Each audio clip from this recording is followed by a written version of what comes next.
Hello friends. आज हम geography की एनसीईआरटी बुक्स का एनालिसिस करेंगे और पढ़ेंगे हर चैप्टर वाइज चैप्टर। उसको हम पार्ट वाइज पार्ट लाएंगे। तो आज हम क्लास सिक्स्थ एनसीईआरटी को डिस्क्राइब करेंगे। तो उसमें कई चैप्टर्स हैं, तो हम सबसे पहले फर्स्ट चैप्टर में जो जो इम्पोर्टेंट चीज़ें उनको हम बताएंगे। तो first of all start with class sixth.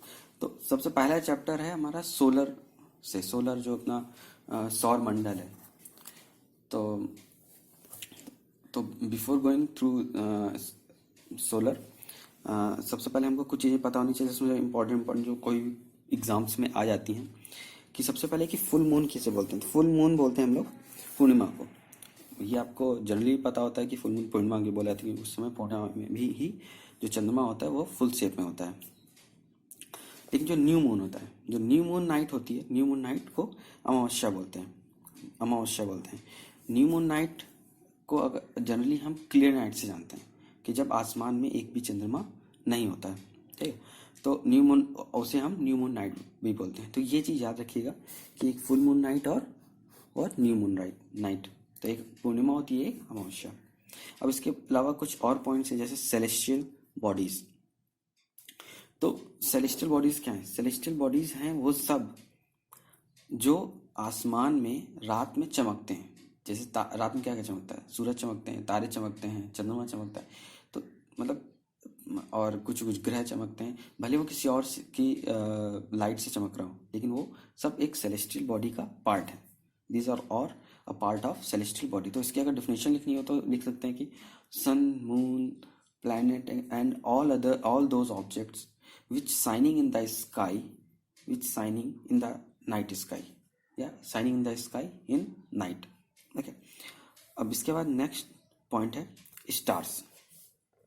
Stars, तो अब स्टार्स क्या है? स्टार्स दोज सेलेस्टियल बॉडीज, ये जो काफ़ी बड़ी होती हैं, that are big and hot, ठीक है। और ये जो स्टार्स होते हैं वो गैसेस के बने होते हैं।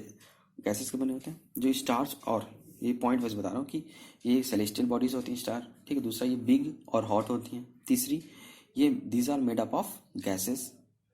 नेक्स्ट, जो स्टार्स होते हैं उनका खुद का हेड, मतलब खुद की दिशा और रोशनी होती है, ठीक है।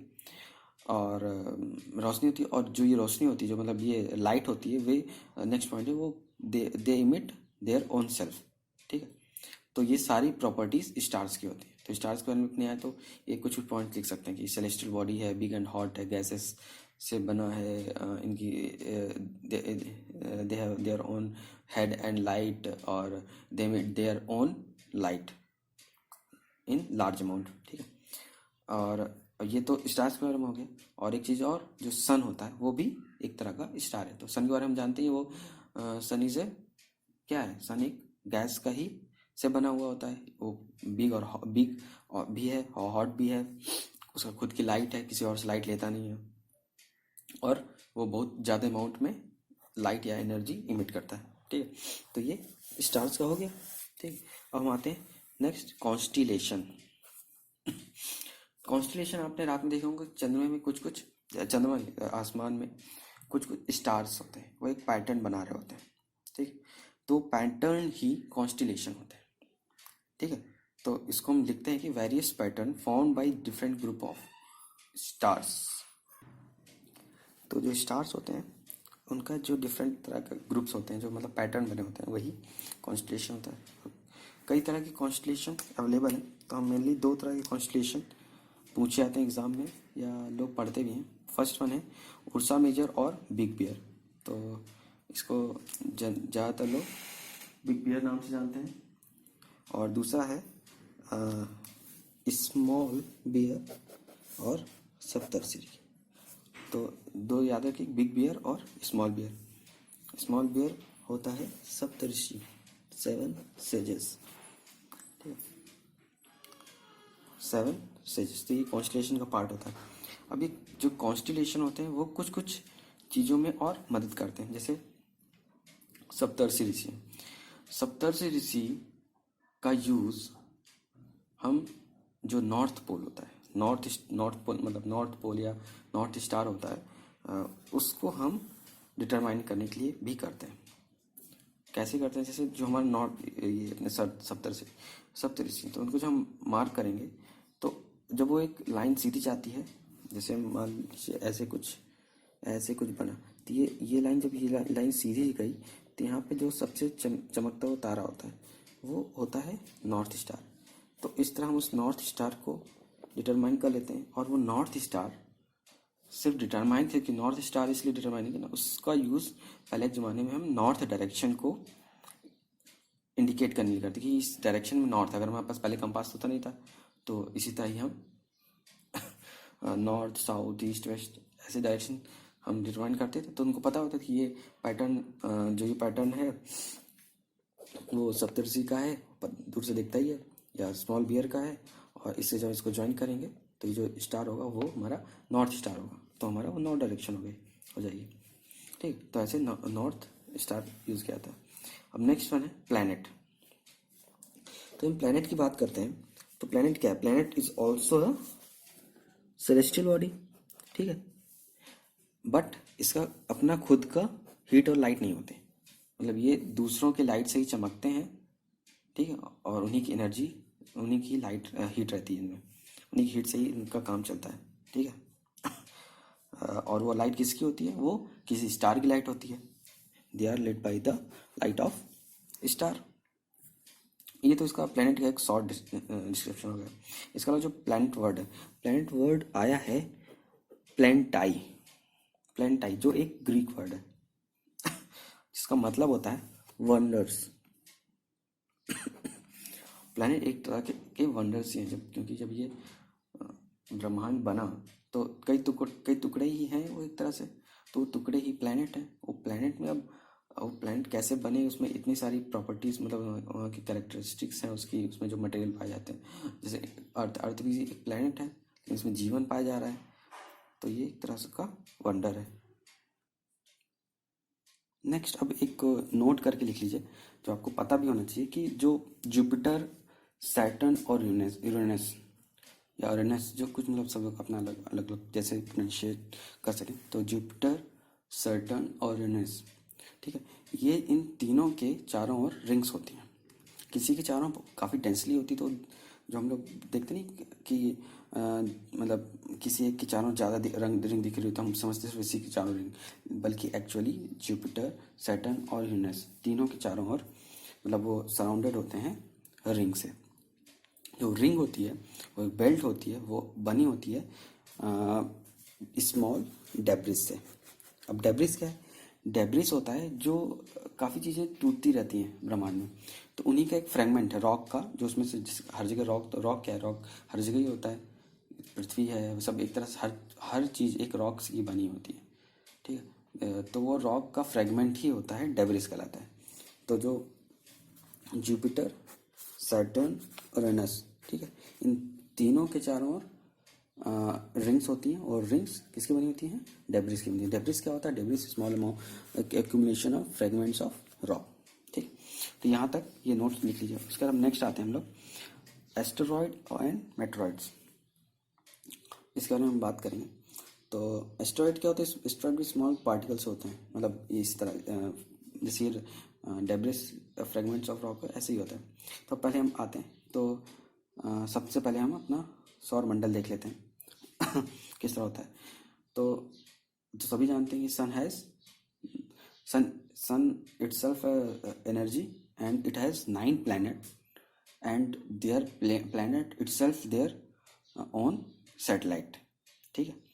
उसके अलावा कुछ सेलेस्टियल बॉडी और होती है, ठीक है। तो हम जैसे देखते हैं कि क्या है, सन है, ठीक है। अब सन के चारों ओर क्या घूमता रहता है? मरकरी, उसके बाद वीनस, उसके बाद अर्थ, उसके बाद Mars. Mercury, Venus, Earth, Mars, ठीक है, इतना इसके चारों घूमता है, ठीक है। इसके बाद एक एस्टेरॉइड्स की बेल्ट होती है, इसके बाद एस्टेरॉइड्स की एक बेल्ट होती है। उसके बाद रिमेनिंग जो प्लैनेट होते हैं वो एग्जिस्ट करते हैं, रिमेनिंग 5 प्लैनेट्स उसके बाद एग्जिस्ट करते हैं। तो जो एस्टेरॉयड बेल्ट के अंदर होते हैं, जो सन के नियरेस्ट होते हैं एस्टेरॉयड बेल्ट और सन के बीच में, तो उनको बोलते हैं इनर प्लैनेट। और जो एस्टेरॉयड बेल्ट के बाद वाले होते हैं उनको बोलते हैं आउटर प्लैनेट। ठीक है, तो टोटल प्लैनेट कौन कौन से? Mercury, Venus, Earth, Mars. ठीक है, उसका एस्टेरॉयड बेल्ट, उसका Jupiter, Saturn, Uranus, Neptune, Pluto. तो इसको याद कैसे करना, उसके लिए एक तरीका ही है जो एनसीईआरटी ने ही बताया है। जैसे इसको याद करें, my very efficient mother just show us 9 planet. इसको याद कर लीजिए सीधे, माई से एम, वेरी से वी, एफिशिएंट से ई, एम से मार्स एम, जे से जुपिटर, एस से सैटर्न, यू से यूरेनस, एन से नेपच्यून, पी से प्लूटो। ठीक है, तो ये my very efficient mother just show us 9 planet. तो इस तरह हमको प्लैनेट के नाम भी याद रहेंगे, कौन किसके बाद आता है। अब इसका कुछ चीज़ें हैं, जैसे इसको देख लीजिए, याद सारा तो याद नहीं किया सकते, लेकिन एटलीस्ट इसमें सैटेलाइट्स सबके याद रखिएगा, क्योंकि ये जरूर पूछ लेता है।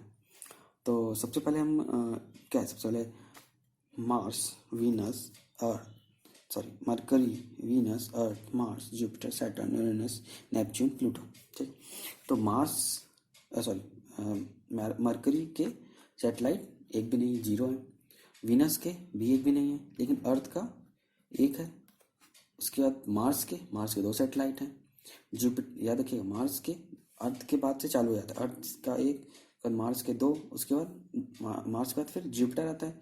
My very efficient mother just J, Jupiter के 16 के बाद सैटर्न के 18, और उसके बाद यूरेनस के 17, फिर नेपच्यून 8 और प्लूटो 1।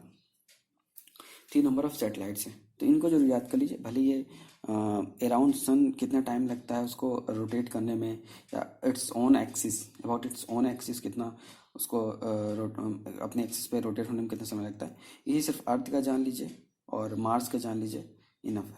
सबका जानने कोई उतना जरूरी नहीं है। ठीक है, अब हमने इनर प्लैनेट आउटर प्लैनेट अभी बता ही दिया, जो क्लोज टू सन है, जो अवे फ्रॉम सन है। अब नेक्स्ट आता है कि सोलर सिस्टम में सोलर वर्ड आया कहाँ से? तो सोलर एक टर्म है, रोमन मैथोलॉजी से आया है। तो उसका सोल से आया। सोल क्या है? सोल एक तरह के सन गॉड, मतलब सूर्य भगवान, उनको ही सोलर बोल दिया गया है। सौर भगवान, सूरज को ही बोला जाता है, सूर्य को ही बोला जाता है। ठीक है, तो वहाँ से सोलर सिस्टम आया। और अब ये तो सोलर वर्ड का कहाँ से आया हो गया, इससे पहले हम लोगों ने देखा ही था। क्या देखा था उससे पहले? हम लोगों ने देखा था कि प्लैनेट वर्ड कहाँ से? प्लैनेटाई से आया था, जिसका मन वंडर्स था। सोलर हो गया। ज्योग्राफी जो वर्ड है, ज्योग्राफी पे आते हैं। ज्योग्राफी एक वर्ड है, ग्रीक वर्ड है। ठीक है, ग्रीक वर्ड है, तो इसका मतलब होता है, ज्योग्राफी मतलब हमें अर्थ का डिस्क्रिप्शन जो दे रहा हूँ। ठीक है, तो ये 2 वर्ड से बना है, गी और ग्राफिया। ठीक है, तो गी का मतलब होता है अर्थ और ग्राफिया राइटिंग। गी मतलब अर्थ और ग्राफिया मतलब राइटिंग। तो ज्योग्राफी मतलब पता चल गया। तो ये तो हमको पता चलेगा, मतलब description Earth, G for Earth, writing. Earth के बारे में जो डिस्क्रिप्शन राइटिंग लिखी हो, राइटिंग क्या लिखा है, आलतू फालतू कुछ लिखेंगे नहीं, उसके में उसका डिस्क्रिप्शन ही होगा ना। ठीक, अब उसके बाद हम जियो से वर्ड कौन कौन से आते हैं जो हमारे यूज में आते हैं? जियो मतलब जी। ठीक है, जियो मतलब जी मतलब अर्थ। ठीक है, एक आता है लॉजी आता है। ठीक है, मेट्री आता है, ऑइड आता है, मतलब जियोलॉजी, जियोमेट्री, जियोइड। ठीक है, जियोलॉजी मतलब होता है स्टडी ऑफ अर्थ। ठीक है, जियोग्राफी डिस्क्रिप्शन ऑफ अर्थ होता है। लॉजी मतलब साइंस मतलब उसकी स्टडी, तो लॉजी वर्ड आया है लॉजिया से।